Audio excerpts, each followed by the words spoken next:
dhalinyaro ka tirsan Somaliland ayaa isku xilqaamay faafinta yoolalka horumar waara oo ay sanadkii 2015 qaramada midoobay u dejisay horumarinta dadyowga dunida. yoolalkan ayaa dhalinyaradu geeyeen goobaha waxbarashada iyo madallo kale. wariyaha VOA Barqad Maxamuud Kaariye oo la kulmay qaar ka mid ah dhalinyaradan isxilqaamay ayaa warbixintan ka soo diray magaalada Hargeysa.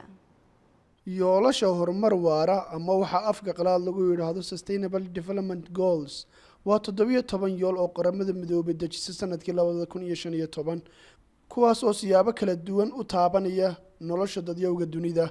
yoolalkan ayaa higsigu yahay in lagu gaadho muddo 15 sano ah. haddaba dhalinyarada Somaliland qaarkood ayaa isu xilqaamay gudbinta, tabinta iyo faafinta yoolalkan iyagoo marinaya nidaam iyo habab dadku u fahmi karaan.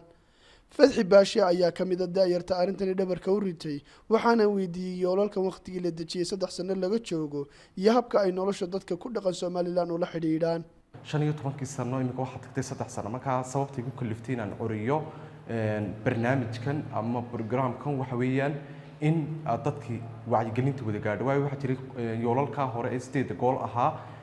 dadka wacyigelintu may wada gaadhin marka si aanu kanatiyo aan dadkeenu ogeyn ay inaga dhacaan ayaabay ku kaliftay yoolashan waa qaaran inagu u baahnayn sababtoo ah waxa jiray imika dad eegto goolkan climate action oo kale oo ah goolka 13aad oo kale wuxuu la xiriiraayo kala abaarihii maaragtay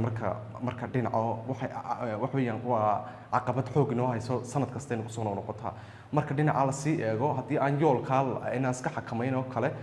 hadday noqoto buffertiga hadday noqoto waxbarashadii tayada lahayd hadday noqoto caafimaad tayo leh wixiina lama gaari karayo. Fadxi waxa uu sameeyay hal abuur lagu horumarinayo korna loogu qaaday wacyigelinta la xidhiidha yoolalkan horumarineed. higsiyo kala duwan ayaa Fadxi iyo dhalinyarada la mid ah tigsanayaan si ay u gudbiyaan ujeedooyinka iyo dulucdooda oo ku kooban 2 qodob kuwaas oo kala in la fahmo faa'iidooyinka yoolasha horumar waara iyo in dadka talada haya ay dhega iyo indho furan u yeeshaan gaarsiinta iyo fulinta yoolashan. waxaan weydiiyay cidda ay abaarayaan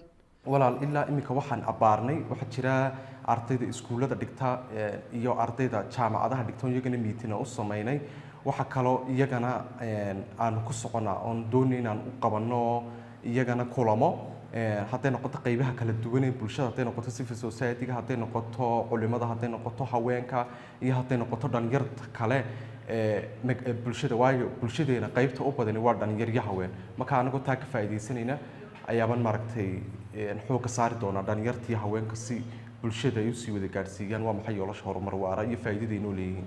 geesta kale waxaan Fadxi weydiiyay cidda ka taageerta fikirkan iyo hawsha uu dusha u ritay. marka laga imaado xarunta dhaqanka ee Hargeysa ilaa imika sidaan hawsha ku wadnaa wax weeyaan ama hawsha ku wada wax weeyaan maaragtay si iska wax u qabsaa oo bulshada uu isku dayeen dib wax ugu celiyo. Barqad Maxamuud Kaariye qubanaha VOA Hargeysa.